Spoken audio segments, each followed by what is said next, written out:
Hello my friends, and welcome back to the rabbit hole, and welcome to one of my favorite video topics to film. Today we are talking about underrated K-beauty products. Timestamps and links will be in the description box below if you would like to jump around. I'm going to try to keep this brief, so let's get right into the video, because I do want to admit something.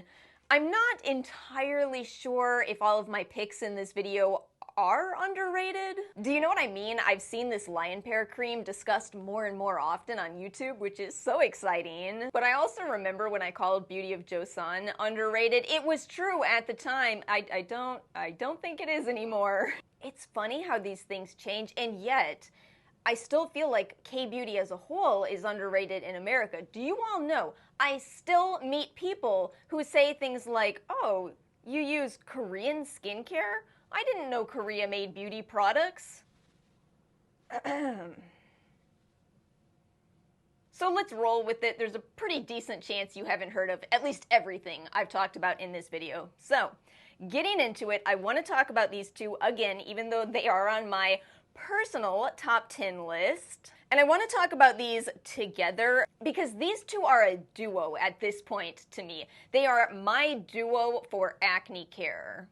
And you know, a lot of people ask me what my favorite acne care products are, adapalene and these two. The reason for this is because my skin type is difficult. I have acne, I have dry skin, and I have skin sensitivities. So I have to be super cautious in using ingredients like salicylic acid. I, for whatever reason, decided to try to revisit benzoyl peroxide recently. That didn't go well. But you see, these two products right here are not active in the conventional sense. Instead, they have what almost feels like a complementing anti-inflammatory mechanism. The R&W 4-terpenol plus concentrate is using this component, this constituent that is often found in tea tree oil. And a lot of people know about tea tree oil's potent antibacterial properties, but it is still an essential oil. So in isolating down to the constituent that is responsible, or at least partly responsible, for the antibacterial activity, you reduce the risk of irritation. And then R&W also added in other anti-inflammatory ingredients into this. Full disclosure, it does have a strong scent that will probably remind you of tea tree oil. It does contain denatured alcohol. I know it won't be for everyone. All I can tell you is it's really been incredible for me for fighting my acne. After I finish applying the R&W serum, I like to follow with the lion pear cream. This is considered a spot treatment, but I kind of apply it in a bit of a wider area all around the breakout. And I feel like this product addresses one main thing: inflammation. I'm calling this video underrated K-beauty, but this product actually is J-beauty. Backstory here, I've been having a lot of breakouts lately. It hasn't been slowing down. I actually ended up removing one of the tier products just to see if that's it, but honestly it could be stress. There's a lot going on in the world.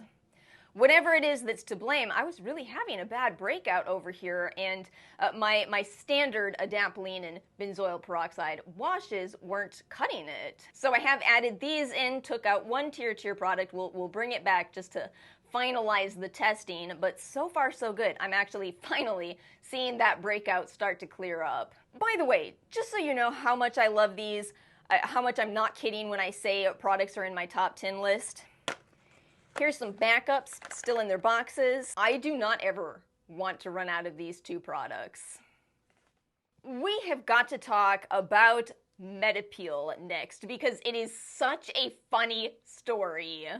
The backstory is probably about a year ago, I had made an order with Style Korean, and through it, I don't remember how this worked, but I got this for free. I don't know if they had some kind of influencer thing, or if it was a promo. We'll say influencer just to be safe, but regardless, I didn't like it. I came on camera and said I didn't like it. However, I've been over here looking for a better neck cream, and I already had this, so I said, well, I didn't like this, but let me try to revisit it, see if I changed my mind. Because one thing I will tell you is that On products where I've done a 1-month review, I feel like I don't think I've ever actually changed my mind on those. You know, if I love a product, I love it forever. It might move up or down in my favorites, but it never goes from a love to a hate. However, if I didn't do a 1-month trial where I did kind of more of a first impression, that's a gray area. That's where I can change my mind. I just think it does take longer to really develop a full opinion on a product. So I went back to this, started using it, still didn't like it. And the reason is because it's so stringy that it's actually kind of hard to apply. It's messy. The strings kind of go everywhere. But here's the thing. Every night that I applied this, I would wake up in the morning with my skin still feeling deeply, deeply moisturized. The product was still there. It was still on my skin, and I don't know how many of you relate to this, but for me, as a person with dry skin that uses adapalene, this is a challenge. So I've come to this conclusion. I may not like the texture, I may not like the stringiness, the threads as they call it, but nonetheless, I truly believe that is contributing to why I like this so much. What can I say? Occasionally we run into trade-offs in real life, and it turns out with skincare products too. So it happened again. If you saw the haul in which I tried the medi-peel Peptide 9 Volume White Cica All-in-One Essence, I didn't really like this. And the reason I didn't like it is because, once again, it was so bizarre to use. It bubbles when you apply it, what? And instead of feeling like an essence at all, this felt like, I think I want to say a light moisturizer, but that would be inaccurate. Like a very heavy light moisturizer. Somehow. It happened again. The more I use this product, the more I realize I actually love it, and once again, it must be this unique texture situation. I've actually never encountered a product that gives this much of that glass skin look. I've always been iffy on talking about glass skin. I think that that feels like a very difficult thing to achieve. You can certainly aim for healthy skin, and whether it looks reflective or not doesn't determine whether it's healthy or not. As an example, glass skin can still break out. But if that is a goal that you have, I've never seen a product deliver it to this level. And this is absolutely marvelous under mineral sunscreens. I haven't used mineral sunscreens for a while. I finally returned to them recently. I'll have a video very soon on the channel talking about some mineral options. Somehow, when I apply this to my skin first and then follow with what is otherwise typically very drying sunscreens, my skin does not get dry. It's another medi-peel hit. Now get this. I was over here going, what if I love medi-peel? Do I love medi-peel? So to my most recent haul, I added another medi-peel product because we have to test this theory. Is medi-peel this incredibly underrated K-beauty brand? I bought the Mesophila Eye Serum, and I'm not ready to tell you a lot about this because it just arrived, but I will tell you, I tried it, and predictably, I hated it for a very different reason this time. I liked the texture, but it's so scented. It is so scented, and I actually get kind of irritated emotionally when I encounter fragrance in eye products. Are people asking for this? Are people really going, I need a lot of perfume around my eyeballs? I'm not anti-fragrance, I don't get it in eye products, especially when it's as strong as it was in this product. Nonetheless, I persisted, I applied it, and do you know, at the end of the day, I found myself going, did that eye serum stay on my skin all day, continuously moisturizing my eye area? Again, I don't know if I'm gonna fall in love with that eye serum, but we are indeed at 3 for 3 of hated it and then really liked to loved it. So drop me some medi-peel recs. Do any of you have any other favorites from this brand? I never see them talked about, but they do have some good reviews. I have one more K-beauty skincare product to share with you, this time a sunscreen. This was sent by Peslo. It is called their Safe Recipe No Sebum Grinding Sun Packed. All right, we need to talk about sunscreen.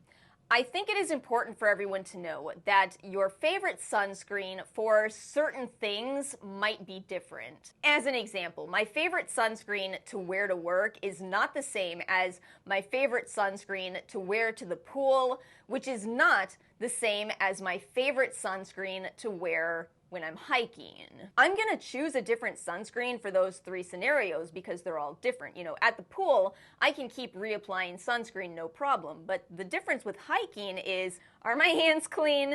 Do I trust myself to touch my face? No, I don't. And so where Peslo has come through for me with this sunscreen is that this is the best hands-free sunscreen that I've ever tried. So what Peslo did with this product is they created a product where you turn the container and you physically see with your eyes how much of this sunscreen you're going to apply. You can know you're applying the correct amount. I was thinking it might be a little harder if you're newer to sunscreen, but for those of you that have been wearing sunscreen for years and years, I think you might be able to eyeball it. You might be able to go, yep, that's a quarter teaspoon, half teaspoon, however much you specifically need. And the system comes with your cushion, so you never have to touch your face. You see the amount of sunscreen, you use the cushion to apply it, and then you spread it across your skin. It's a brilliant design. Wish this existed earlier because I've been in this setting before, you know, at theme parks, not just hiking, but theme parks, just out and about and don't have access to a restroom to wash my hands, but I'm in direct light. But it's not my favorite sunscreen for everyday wear. I don't think it's the best under makeup, which again is fine. If I'm hiking, I'm typically not wearing makeup. This is a hybrid formula. It's a little bit drying, although again, we already talked about a possible solution you could do with that. Nonetheless, the whole point here is I'm so glad I tried this because I had this specific need. I really needed a product like this and I wasn't finding something that perfectly fit the bill until this product. My friends, I would actually like to share with you a hair care product in this video where I'm wearing a wig. You know why I'm wearing one though? Because that last sunscreen, I applied it for this video and it got in my hair. And sometimes you don't have time to wash your hair. Sometimes you have time for a wig. Like I said, time and place with that sunscreen. Anyway, I'm still gonna tell you about this. You see my hair pretty often. I've actually not worn wigs as much lately. So let's do it. Let's talk about this gigantic bottle of CP1 Premium Hair Treatment. So eventually, I will follow up on my big hair haul that I did. It might be a while because I feel like I talk so infrequently about hair products that I sometimes doubt my ability to share here. But among my haul, I included the Shiseido Pheno Mask, which truly is an incredible hair mask. It smells so good. It is very, very moisturizing for your hair. Almost too heavy for me. Actually, it is too heavy for me, but I found a solution pretty quickly. I can mix it half and half with my conditioner, and it turns my conditioners into a very effective hair mask that is right for my fine hair type. And yet, I also bought this one, which I hadn't heard much about, but it was an incredible deal on Stylevana. It's called the CP1 Premium Hair Treatment, and it basically advertises something very similar to the Pheno Mask. It's supposed to help with hydrating your hair, repairing it, making it more shiny. This one also does smell good, and here's the thing. Ara and I have both decided, both of us prefer this to the Shiseido. Not by a lot, they're both good, but we like that this comes in a tube. It makes it easier. It just makes it easier. It's a little bit less heavy, so I can actually use this one without having to grab my conditioner. We both feel like this is living up to its claims. We're seeing healthier hair. We're seeing less tangles. It's a lot more easy to work with our hair after using this treatment. So I really wanted to make sure I include this in today's video because I really do think it is very underrated. And my friends, that's it for today's video. As always, let me know your thoughts, and please let me know if you have any underrated favorites. By the way, I did talk more about underrated products in Monday's video, some thank you farmers, some yay wadam, if you would like to check out related content. And that's it for today's video. Thank you all so much for watching. I hope you have a wonderful rest of your week. Make sure to like and subscribe if you enjoyed this video, and I will see you all next time.